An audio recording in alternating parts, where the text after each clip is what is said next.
My last duchess written by Robert Browning 1812 to 1889। এই Robert Browning এর নাম তোমরা শুনেছো, খুব বিখ্যাত কবি। রানী ভিক্টোরিয়া, ইংল্যান্ডের মহারানী ভিক্টোরিয়া, তো তার শাসনকালের ইনি একজন বিখ্যাত কবি রবার্ট ব্রাউনিং।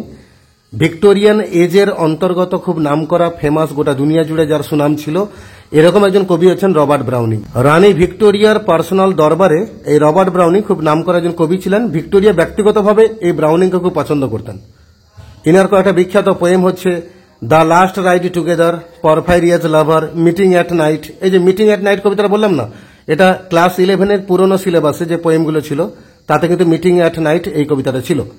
আমাদের নতুন সিলেবাসে পড়তে হচ্ছে মাই লাস্ট ডাচেস। এবার মানেটা একটু জেনে নিই, ডাচেস মানে কি? তোমরা ডিউক মানে জানো, ডিউক মানে হচ্ছে রাজা। তো রাজার স্ত্রী, ডিউকের যদি জেন্ডার চেঞ্জ করি আমরা, ডিউকের স্ত্রীকে বলা হয় ডাচেস, মানে রানী। মানে কোনো একজন ডিউকের ডাচেসকে নিয়ে আমাদের কাহিনী। এই কবিতা লিখছেন কে? Robert Browning. তো কোন ডিউক? আমাদের এই কবিতাটা লেখা হচ্ছে ফেরারা থেকে। ফেরারা একটা জায়গার নাম, লোয়ার লম্বার্ডির অন্তর্গত একটা সুরক্ষিত শহর।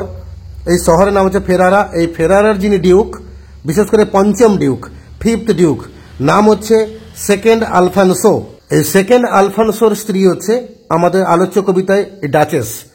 ওনার নাম সম্ভবত লুক্রেজিয়া, ওনার নাম হচ্ছে লুক্রেজিয়া, এবং তিনি ফ্লোরেন্সের ডিউক তার মেয়ে, মানে ফ্লোরেন্সের ডিউকের মেয়ে হচ্ছে লুক্রেজিয়া।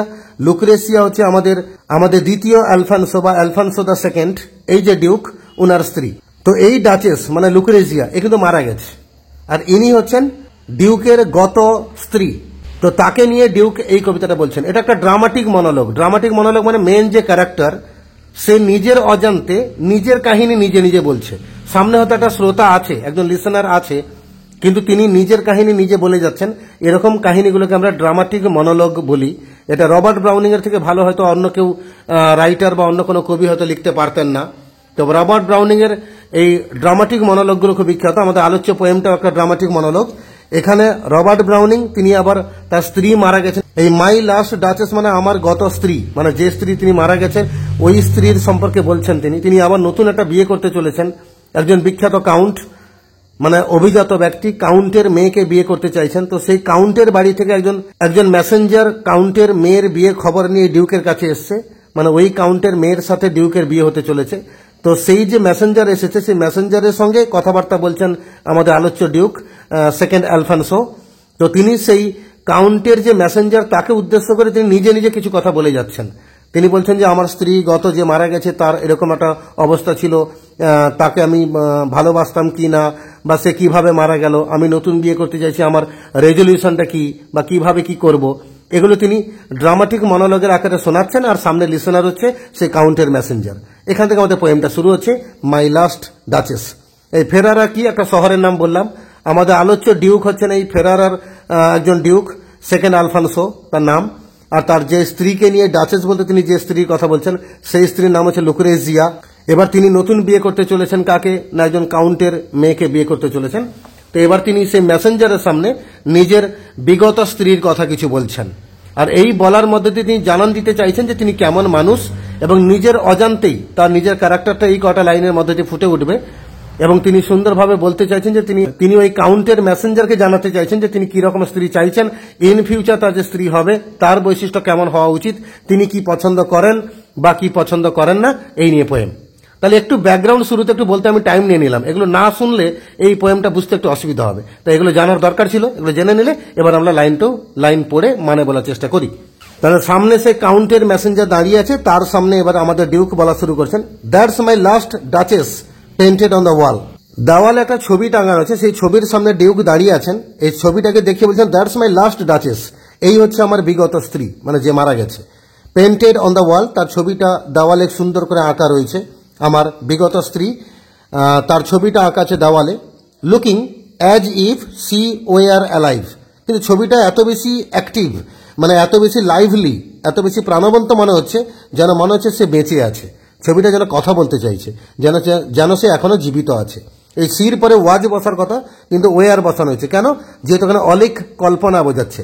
আমরা বলি না, যদি আমি ডাক্তার হতাম, যদি আমি বার্ডস হতাম, পাখি হতাম, যদি আমি মন্ত্রী হতাম, এইরকম বাক্য যখন আমরা বলি তখন আইর পরে কিন্তু আমরা ওয়ার বসাই। যদি আমি ডাক্তার হতাম, if I were a doctor, এরকম অলিক কল্পনা যেখানে বোঝায় সেখানে কিন্তু ওয়াজের জায়গায় ওয়ার বসানো হয়। তো looking as if she were alive, দেখে মনে হচ্ছে যেন তাকে জীবিত, সে বেঁচে আছে এরকম মনে হচ্ছে। I call that piece a wonder, তো ছবিটা এত সুন্দর হয়েছে, এই ছবিটাকে রীতিমতো আমি বিস্ময়ের একটা খণ্ড বলতে পারি, একটা অবিশ্বাস্য ছবি বলতে পারি। নাও এখন, ফ্রা প্যান্ডবস হ্যান্ডস ওয়ার্কড বিজিলি আ ডে, এই ফ্রা প্যান্ডবটা কে না, ফ্রা প্যান্ডব একজন চিত্রশিল্পী। কোন যুগের অন্তর্গত না, ইটালির যে রেনেসান্স যুগ, সেই ইটালির রেনেসান্স যুগের একজন বিখ্যাত চিত্রশিল্পী হচ্ছেন ফ্রা প্যান্ডব। আমাদের রবার্ট ব্রাউনিং এই ফ্রা প্যান্ডবকে ডেকে তার হাত দিয়ে তার স্ত্রীর ছবিটা আঁকিয়েছিলেন দেওয়ালে। তাই তিনি বলছেন যে ফ্রা প্যান্ডবস হ্যান্ডস ওয়ার্কড বিজিলি আ ডে, যেদিন এই ফ্রা প্যান্ডব আমার স্ত্রীর ছবিটা এঁকেছিল, খুব ব্যস্ততার সঙ্গে সে সারাদিন কাজ করেছিল, সারাদিন কাজ করে দেওয়ালে এই সুন্দর বিখ্যাত ছবিটা ফুটিয়ে তুলেছিল। অ্যান্ড দেয়ার সি স্ট্যান্ডস, আর সেখানে সে দাঁড়িয়ে আছে, মানে আমার স্ত্রী এই ছবিতে দাঁড়িয়ে আছে। Will it please you sit and look at her, আপনি কি দয়া করে একটু বসবেন এবং এই ছবিটার দিকে একটু তাকাবেন, মানে আমার স্ত্রীর দিকে একটু তাকাবেন। এটা কে কাকে জিজ্ঞেস করছেন? ডিউক জিজ্ঞেস করছেন ওই কাউন্টের মেসেঞ্জারকে, যে বিয়ের খবরটা নিয়ে এসেছে। আই সেড, আমি বলেছিলাম, ফ্রা প্যান্ডবস বাই ডিজাইন, আমি আকারে ইঙ্গিতে ইশারা করে ফ্রা প্যান্ডবকে বলেছিলাম, for never read strangers like you that picture countenance, সুন্দর ছবি, চিত্রায়িত যে নকশা, এই চিত্রিত যে বিবরণ, এটা কিন্তু আপনার মতো আগন্তুক, আপনার মতো অচেনা লোক এর আগে কখনো পড়েনি। তাই এটা আমি বলেছিলাম কাকে? ফ্রা প্যান্ডবকে বলেছিলাম। The depth and passion of its earnest glance, এবং তার যে আগ্রহী দৃষ্টি, আর্নেস্ট গ্ল্যান্স মানে তার যে আগ্রহী দৃষ্টি, সেই আগ্রহী দৃষ্টিতে যে গভীরতা রয়েছে, যে আবেগ রয়েছে, সেটা কিন্তু আপনার মতো আগন্তুকরা এর আগে কখনো পড়েনি। But to myself they turned, কিন্তু আমার দিকে তারা ঘুরে তাকালো, আমার দিকে তারা তাকিয়েছে। Since none puts by the curtain I have drawn for you but I, যেহেতু এই ছবির উপর যে পর্দা টাঙানো আছে, এই পর্দাটা আমি আজকে I have drawn for you, মানে যেটা আমি আপনার জন্য এই পর্দাটা সরিয়েছি ছবিটা দেখাবো বলে, এই ছবিটা কিন্তু, আর এই ছবির উপর পর্দাটা কিন্তু আমি ছাড়া কেউ কোনোদিন সরায়নি। And seemed as they would ask me, এবং মনে হয়েছে তারা যেন আমাকে জিজ্ঞেস করতো, তারা আমাকে জিজ্ঞেস করতো, ইফ দে ডার্স্ট, যদি তাদের সাহস হতো। ডেয়ার মানে দুঃসাহস দেখানো, তার পাস্ট ফর্ম এটা লেখা হয়েছে। তাহলে যদি তাদের দুঃসাহস হতো তাহলে তারা আমাকে জিজ্ঞেস করতো। এই কবিতা, এই লাইনের মধ্য দিয়ে আমরা কোথাও না কোথাও বক্তার একটা অহংকার দেখতে পাচ্ছি। হাউ সাচ এ গ্ল্যান্স কেম দেয়ার, এরকম একটা দৃষ্টি কি করে সেখানে এলো, এরকম দৃষ্টি, এটা তারা আমাকে জিজ্ঞেস করতে পারতো। সো তাই, not the first are you to turn and ask thus, শুধু আপনি প্রথম ব্যক্তি নন যিনি এভাবে ঘুরে তাকালেন এবং আমাকে জিজ্ঞেস করলেন। Sir, it was not her husband presence only, মহাশয় এটা শুধু তার স্বামীর উপস্থিতির জন্য ফুটে ওঠেনি। Called that spot of joy, শুধু আপনি দেখতে পাচ্ছেন ওখানে স্পট অফ জয় মানে আনন্দের ছবি, আনন্দের একটা দানা বেঁধেছে, আনন্দের একটা ছবি দেখতে পাচ্ছেন। ইন্টু দ্য ডাচেস চিক, ওই রানীর গালে বা আমার স্ত্রীর গালে একটা আনন্দের ছবি আপনি দেখতে পাচ্ছেন, একটা আনন্দের চিহ্ন আপনি দেখতে পাচ্ছেন। এটা শুধুমাত্র তার স্বামীর উপস্থিতির কারণে হয়নি। Perhaps Fra Pandolf chance to say, সম্ভবত ফ্রা প্যান্ডব কিন্তু হঠাৎ করে একদিন আমাকে বলেছিল, her mental laps over my lady's wrist too much, তার যে মেন্টাল মানে ওই ঢিলে ঢালা একটা জামা বা পোশাক, যেটা হাত থাকে না, জামার হাতা থাকে না, এরকম ঢিলে ঢালা জামাকে আমরা মেন্টাল বলি। তো her mental laps over my lady's wrist too much, যে তার ঢিলে ঢালা পোশাকটা আমার এই মহিলার যে কবজিটা তাকে অত্যধিক বেশি ঢেকে ফেলছে, মানে তার দেহাবরণটি আমার নারীর কবজিটি খুব বেশি ঢেকে রেখেছে। অর পেন্ট, অথবা সে রংটা। Must never hope to reproduce the faint half flush that dies along her throat, কখনো পুনঃসৃষ্টির আশা করতে পারে না সেই ম্লান অর্ধ রক্তিমাভা যা তার কণ্ঠে এসে অদৃশ্য হয়। মানে অ্যাকচুয়ালি সেই নেভার হোপ টু রিপ্রোডিউস মানে সেটা কখনো আশা করে না, প্রত্যাশা করে না যাতে পুনরায় পুনঃসৃষ্টি করবে। সে ফেন্ট মানে নিস্তেজ, ঝিমিয়ে পড়া, হাফ ফ্লাস মানে অর্ধ রক্তিম, সেই ছবিটাকে পুনঃসৃষ্টি করতে পারে না। That dies along her throat, যেটা তার গলায় এসে শেষ হয়ে যায়, যেটা তার গলায় এসে মারা যায়। সাচ স্টাফ, এইরকম কথাবার্তাগুলো, এরকম অ্যাক্টিভিটিসগুলো ওয়াজ কার্সি। আমার স্ত্রী বলতো যে এরকম ব্যবহার, এরকম কথাবার্তা, এগুলো ভদ্রতা। সি থট, সে ভাবতো এরকম। And cause enough for calling up that spot of joy, এবং যথেষ্ট কারণ ছিল আনন্দের সেই জয়টাকে, আনন্দের সেই ছবিটাকে ফুটিয়ে তোলার জন্য। এখানে কলিং আপ মানে ফুটিয়ে তোলা, যথেষ্ট কারণ ছিল আনন্দের সেই ছবিটাকে ফুটিয়ে তোলার জন্য। সি হ্যাড এ হার্ট, আমার স্ত্রীর একটা হৃদয় ছিল, একটা হৃৎপিণ্ড ছিল। হাউ শ্যাল আই সে, আমি কিভাবে বলবো বলতো কিরকম হৃৎপিণ্ড ছিল? টু সুন মেড গ্ল্যাড, খুব সহজে সেটা আনন্দিত হয়ে যেত, সামান্য আনন্দের কারণ দেখলেই সেটা আনন্দিত হয়ে যেত। টু ইজিলি ইমপ্রেসড, যেটা সহজে মুগ্ধ হয়ে যেত, সহজে আপ্লুত হয়ে যেত। She liked what ever she looked on, সে যাই দেখতো, যেদিকে তাকাতো সেটাকেই সে পছন্দ করে ফেলতো।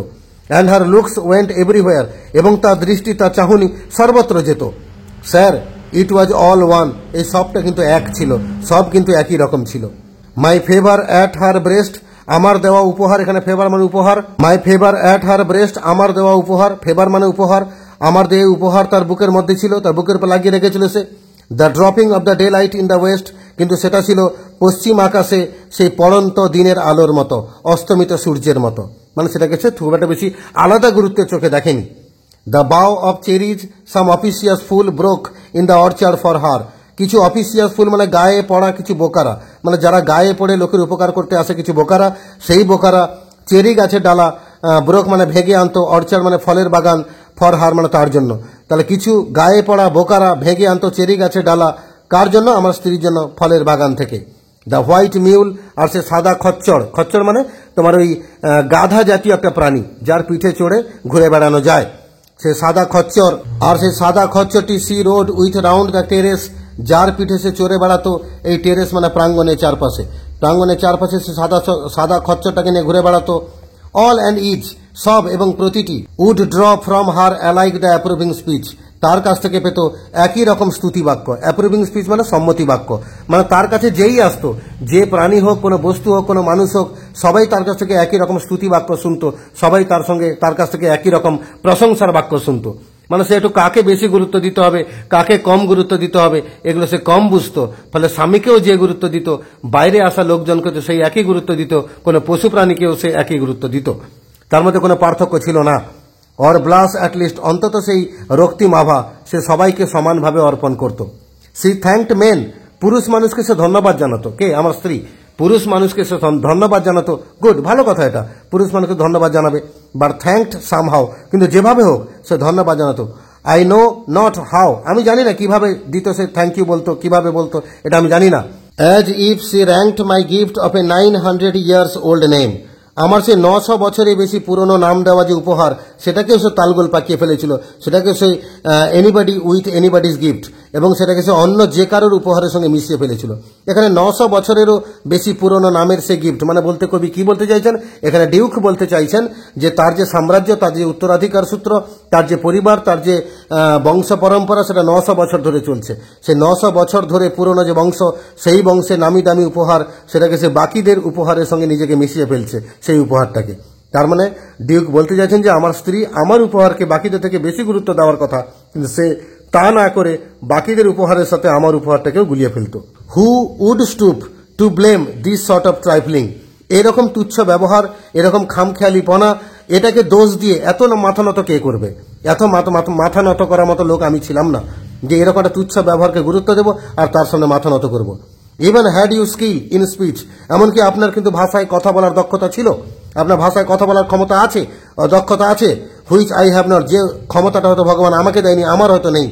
Two make your will quite clear to such an one, যেখানে আপনার ভাষায় কথা বলার ক্ষমতা আছে, কোনো কিছু ব্যাখ্যা করার ক্ষমতা আছে, কোনো কিছু ব্যক্ত করার ক্ষমতা আছে, তাহলে কিন্তু আপনার ইচ্ছাটাকে আপনি পরিষ্কার করে বলতে পারতেন কোনো একজনের সাথে, অ্যান্ড সে এবং এভাবে বলতে পারতেন, মানে তার নিজের স্ত্রীর প্রতি অভিমান তিনি জাহির করছেন, কেন তিনি তার স্ত্রীকে মেরেছেন সেটা বলতে চাইছেন।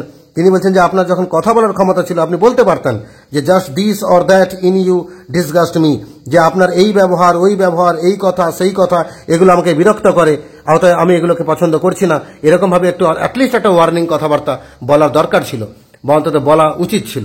অথবা হেয়ার ইউ মিস, এখানে আপনি এই জিনিসটাকে মিস করছেন, অথবা দেয়ার এক্সিড দ্য মার্ক, অথবা আপনি এই ব্যবহার, এই কাজ একটা সীমারেখাকে লঙ্ঘন করে গেছেন, এইভাবে সে বলতে পারতো, সে কিন্তু এগুলো কিছু বলেনি।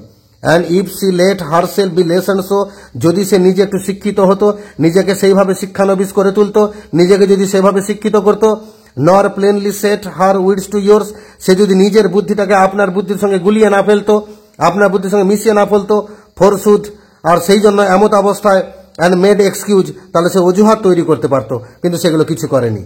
Even then would be some so stooping, এমনকি সেটা হলেও কিন্তু মাথা নত করাই হতো। And I choose never to stoop, আর আমি সিদ্ধান্ত কি নিলাম যে কারোর সামনে মাথা নত করব না, আমি এই সিদ্ধান্ত নিলাম। ও স্যার, শি স্মাইল্ড, হ্যাঁ স্যার, হ্যাঁ মশাই, সে কিন্তু হাসতো, সে হেসেছিল। No doubt whenever I passed her, যখনই আমি তার পাশ দিয়ে যেতাম সে হাসতো। But who passed without much the same smile, কিন্তু বলুন তো সেই হাসি কি শুধু আমার জন্য ছিল? তার পাশ দিয়ে যারাই যেত সে সবার জন্যই তো হাসতো।